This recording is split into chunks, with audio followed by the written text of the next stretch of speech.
अच्छा, एक बात बताइए, जिस दिन आपने ये फैसला किया कि आपको लेखक बनना है, उसके बाद आपने क्या किया? 1980 के दशक के आखिरी वर्षों में जब मैंने ये फैसला किया कि मुझे लेखक बनना है, तो मैंने एक काम किया, खत लिखे। 3 अलग-अलग लेखकों के नाम खत लिखे। राजेंद्र यादव, जो उस समय हंस के संपादक थे, शिवानी, जो बहुत बड़ी लेखिका थीं, और मैं जहाँ रहता था, जिन इलाकों में रहता था, वहाँ सब शिवानी को पढ़ते थे।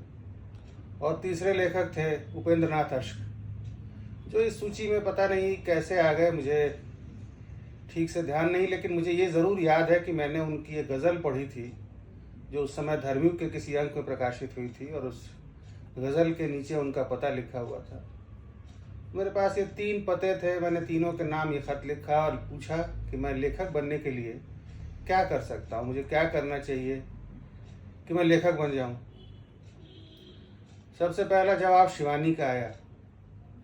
शिवानी जी ने मुझे लिखा कि देखो, सबसे पहले लिखने के लिए तो बहुत ज़रूरी है कि पढ़ना चाहिए, बहुत ज़्यादा पढ़ना चाहिए, और ये मुझे जानकर बहुत अच्छा लगा कि तुमने मुझे पढ़ रखा है।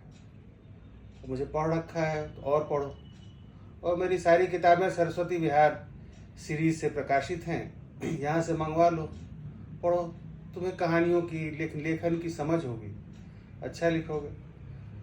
दूसरा जवाब आया राजेंद्र यादव का, जो बहुत व्यस्त थे उन दिनों हंस के संपादक के रूप में, और मुझे बड़ा आश्चर्य हुआ कि इतने बड़े संपादक ने मुझे खत लिखा है। उन्होंने कहा कि देखो, लेखक तो कोई किसी को बना नहीं सकता है, ये जो चीज़ है ये कुदरती चीज़ है, बहुत आपके अंदर लेखक होता है या नहीं होता है। तो मैं कोई लेखक बनाने का कोई फॉर्मूला तो तुम्हें नहीं दे सकता, लेकिन ये है, कोशिश करो, लिखना सीख जाओगे। उन्होंने न कुछ पढ़ने की सलाह दी, न कुछ खरीदने की सलाह दी। तीसरे उपेंद्र नाथ अश्क का जवाब आया, हालांकि सबसे पहले जहाँ तक मुझे याद है उपेंद्र नाथ अश्क का ही जवाब आया था। अश्क जी ने एक लिफाफे में लिखा था